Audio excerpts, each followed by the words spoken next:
Hello everyone, ahanwagtada mayam boykokno na krumjari mayam ngasidi patit tabagi blog oina hapcherage haubadaina loibabo hapcherake bako ado aina hojik laise sangoidani hojikse ayuk ne bako aduna yam inge na aina dum nungsa jai jai na dum patit se khara ichenge tawbane bako adudi yengminarase ase patit ki chai ni ase makak makak toini bako amada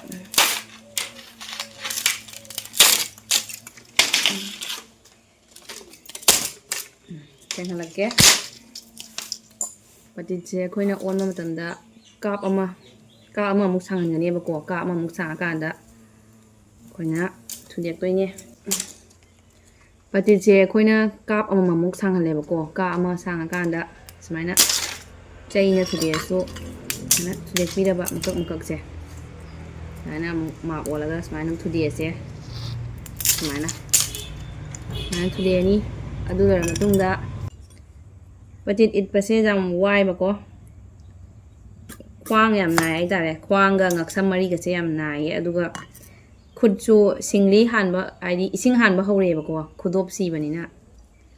aduga Patit targa yon base kana bra hai batardi Patit jam da akoi 30 ne bako lupa kontra ni joli se patit jam da ado lupa kun gila sing hena change bako patit cham tarak to ni dana ko lupa kun gila sing hena change aduna ka sugyam na kana bo oige bako ado hoi mi khara mana dum leibi baidi mom than dai sarupudi patit than bana hena phai yana khanba mi ngaina adum lei aduga mom na mu paisa tange patit chedi kontra da lupa Patit machi che cham phang to ni jana ko aduna adum kanai haina adum lobi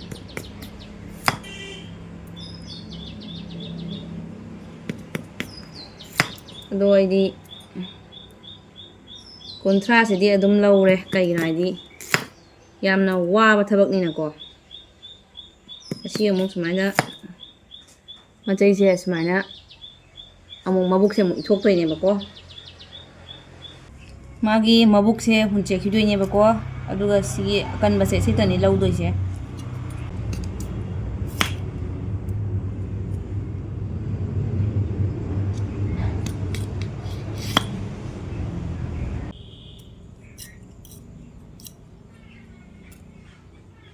mabuk se ithok toi ni mana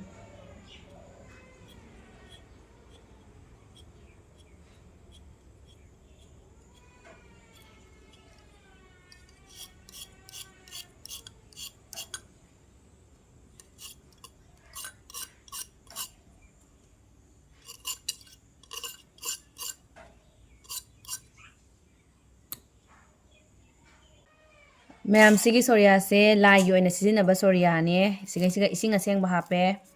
aduga khoina ngasai ta gi ba patit chai do siga thada birani kabo asmaina cham thoga ko asigi pukham aseng basiga nungsa da sumaina dum kabo sumaina phaudu ani adu kanga ba matungda amuk patit che ta do ne ba ko aduga mayam sigi patit atabasina mina order torok pani ba ko adugi saja bane loidri ba ko asmain taraga sarga labarna asmain punjalle khayamna order tawrakpani adugi loiba ngamdri saba hogatle bako mapun tara mukti oire sari se adudi mayam saba horase mayam sina aina ngarang nungthang tajabani bako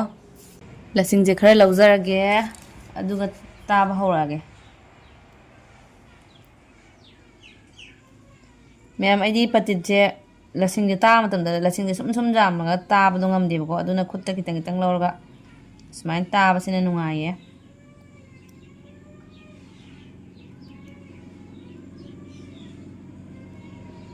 ingmana hojise ingjalakpana aduna khutka se tat chingjalle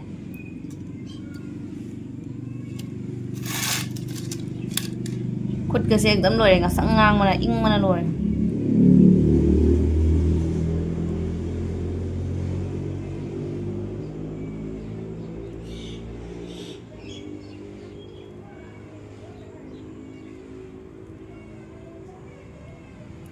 Ito mayam kui change bako mayam patit tabase asmain tarni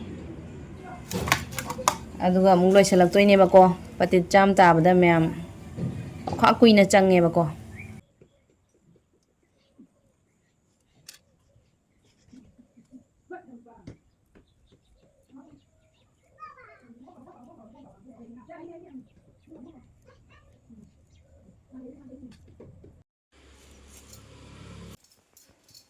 Tinggal yang ya, masa gue zaberin ya? Ba, hai taro, se palu aro, pan ke, mama pan biu aro. Kaya ba? Pan. Sini pan jelo aro, semana pan jelo, pan. Bye taro, bye taro, bye. Bye. Bye, cece bye. Dada bye, bobok bye, pupu bye, taro. Doncha bye. Joy taro. Joy. Joy taro.